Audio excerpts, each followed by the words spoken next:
too. Let's go inside and see what it's all about. Get it at the first part, the one on 4. I think that was like a specific ticket. Yeah, which we didn't know what to get the guy. That was the specific one. They were really down there. They had like a really.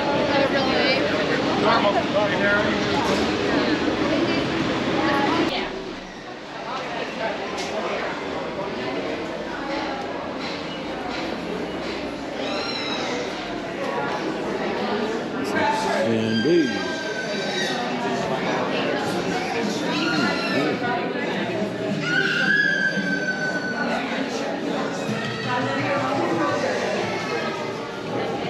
Hello, only you? Just me, yeah. Would you like the basic one, the standard one? Okay. Because I have 3 types of vouchers. Okay. I have the 1 second, I have the stout, Okay. has some you take your picture on the face, and the print with laser on the glass. I'll skip that one. It includes 2 drinks, and I have Guinness Academy. Okay. And I have some you will teach you put your Guinness on the glass and include 1 certificate.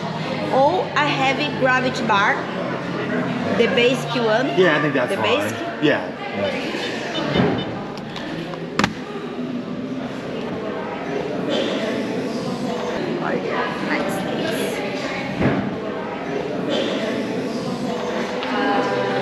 It's your drink vouchers. Awesome. Exchange on the top in gravity bar. Okay. If you decide to buy another drink, my love, you can buy 4th floor or 5th floor.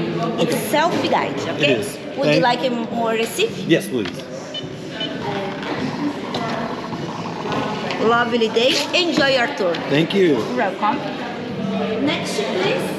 No need to scan, my love. Okay. Through the gate. Enjoy. Straight on through.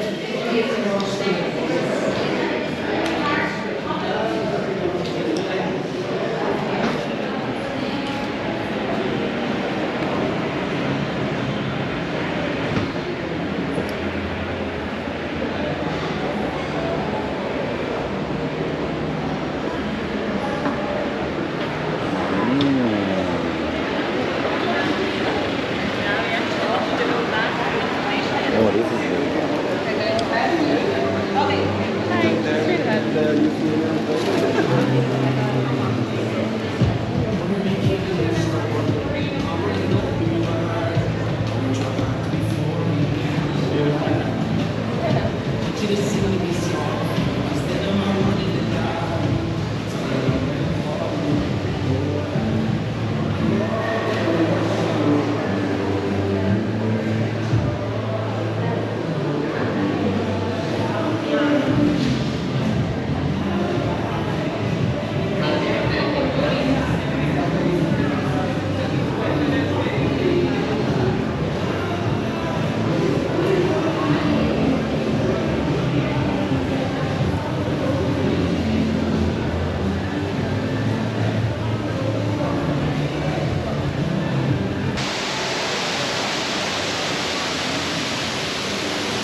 seemed mad at the time, you have to knew millions about it. And Guinness has shipped to every corner of the world ever since. Of course, we still keep a drop in for ourselves.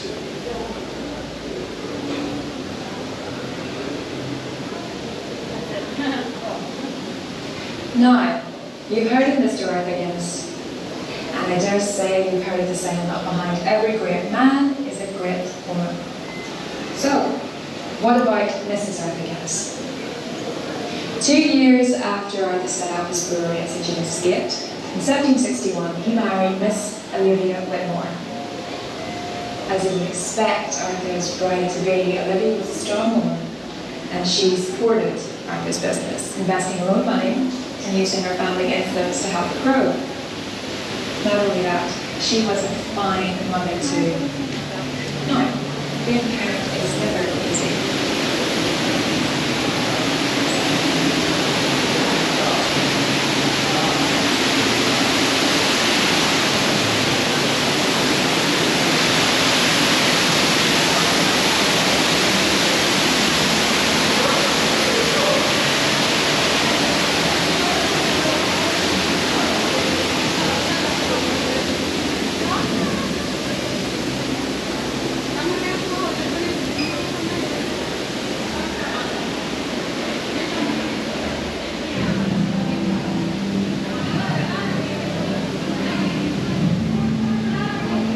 St. James's Gate, we've been working with Irish barley farmers and maltsters for generations.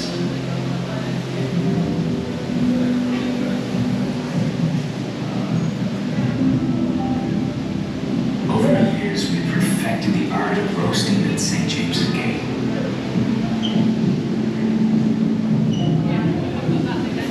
We roast at exactly 232 degrees. Any higher, the barley catches fire.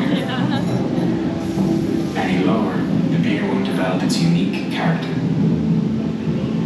It's our roasted barley that gives Guinness its iconic colour, taste, and aroma.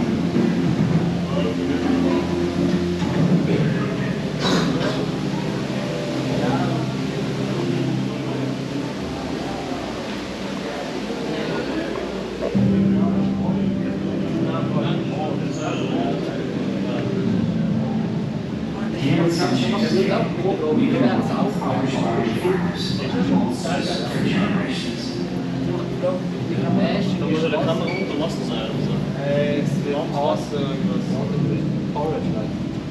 Over the years, we've perfected the art of roasting at St. James's Gate.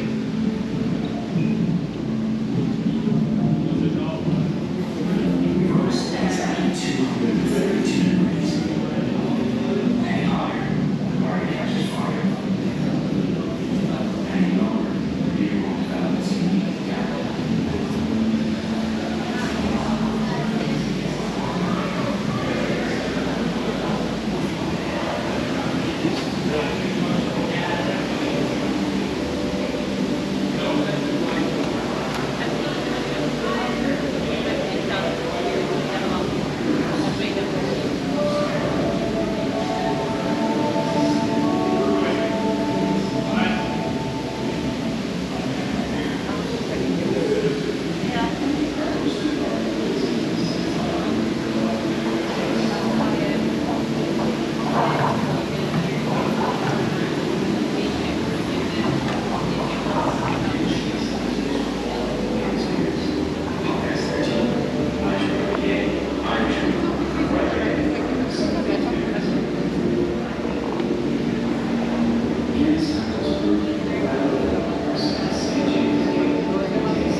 Our yeast has been prized by generations of Guinness brewers.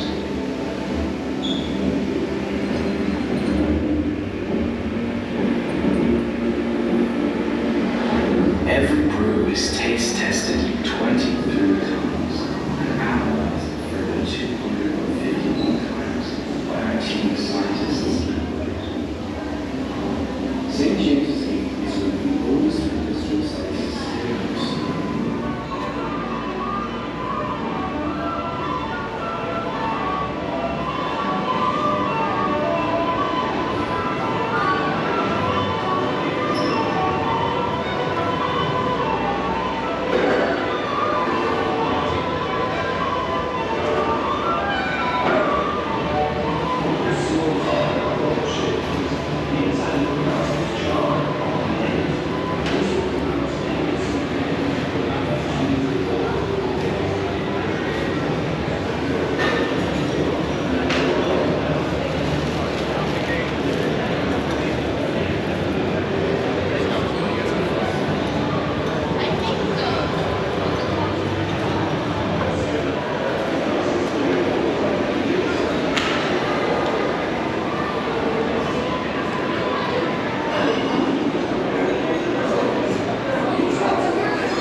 The outside is shaved smooth with the tip clock.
Slowly and as surely as the cargo they carried, the barges made their way throughout the country, floating into the heart of Ireland, to Limerick in the west, Waterford in the south, and north of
based on the 4 main ingredients we use inside our pint of Guinness.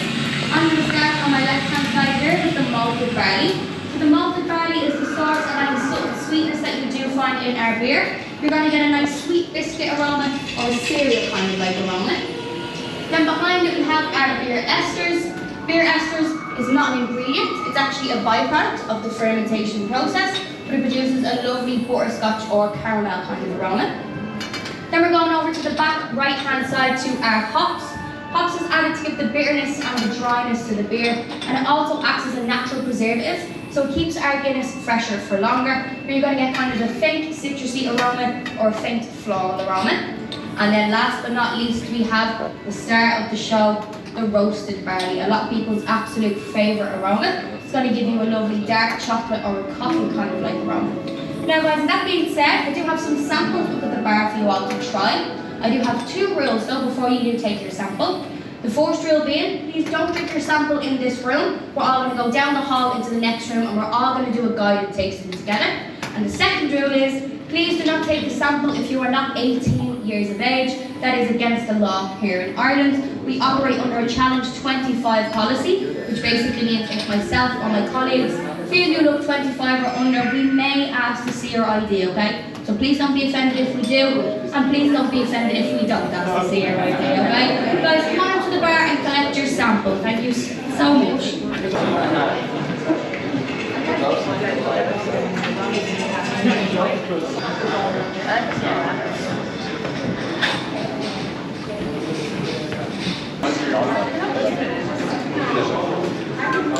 I didn't ask menus.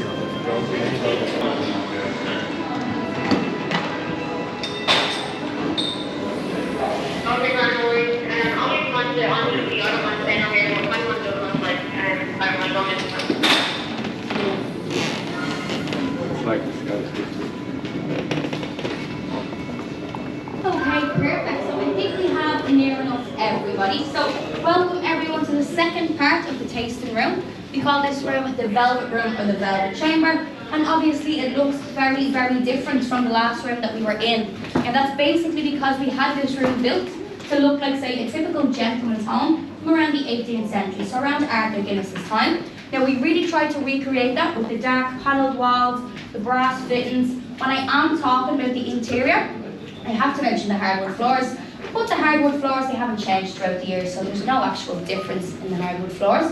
But other than that, we're going to get straight into our tasting. So we like to do a technique called retro nasal tasting. It's very, very similar to wine tasting. The only difference is we don't waste our beer here, we don't waste our Guinness, we don't spit it out. That is the only difference, okay? So the first rule when you are drinking a pint of Guinness is to never ever sip on a pint of Guinness. If you do that, I'm about 100% sure you will never have another pint of Guinness again. That's not what we want. We want to create Guinness drinkers, okay? So that's what I'm going to walk you through. So the first thing I'm going to get you to do is just have your baby pints and place them right underneath your nose. Take all of the aromas in from the glass. Once you've taken all those aromas in, you're going to take a generous mouthful and you're going to hold it in your mouth for a few seconds, okay? So some people like to swish it around like mouthwash. Like I said, it is very similar to wine tasting. Once you feel like your mouth has been coated, you're going to swallow and you're going to exhale through your nose. So you're going to blow out through your nose. So by doing these different steps, I'm trying to see if you can pick up on all the different aromas and ingredients from the last round. So on the tip of your tongue, it should be quite sweet. Any sweetness will come from our malted barley. On the sides of your mouth, it might be a little bit kind of bitter, but a little bit stronger, so maybe a dark chocolate or a coffee kind of taste. That's our roasted barley that you're picking up on. Then at the very, very back of your mouth, it should just be quite bitter, and that's going to be from our hops, obviously. And then overall, it should be kind of like a velvety feel, and that's what we call a Guinness mouth feel.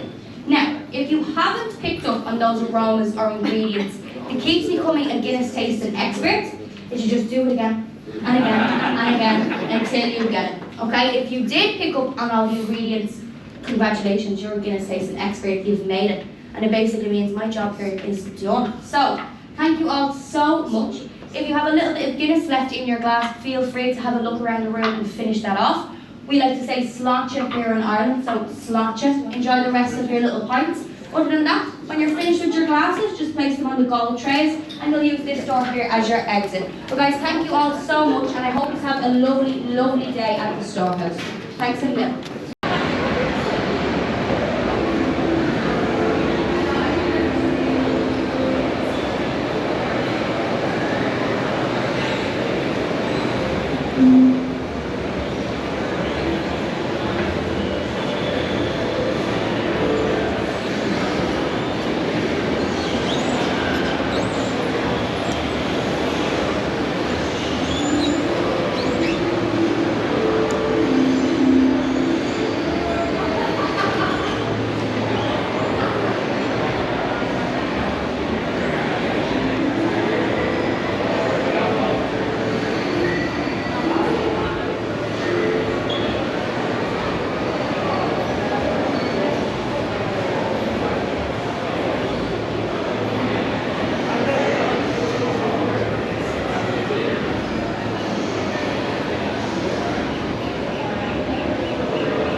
I have a lot of holes in them, at least they're not on my face. On my legs feel numb. That's all good. Does that mean something? I'm gonna be really sad if you're frowning the whole time you're with me and then we get to Nice and you're like, you're not dying.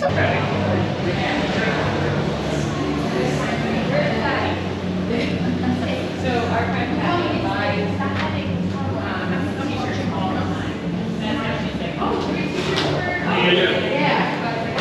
I'm kind of slowly phasing out shirts that are like over 20 years old. Like I wear them, like I wear them to practice.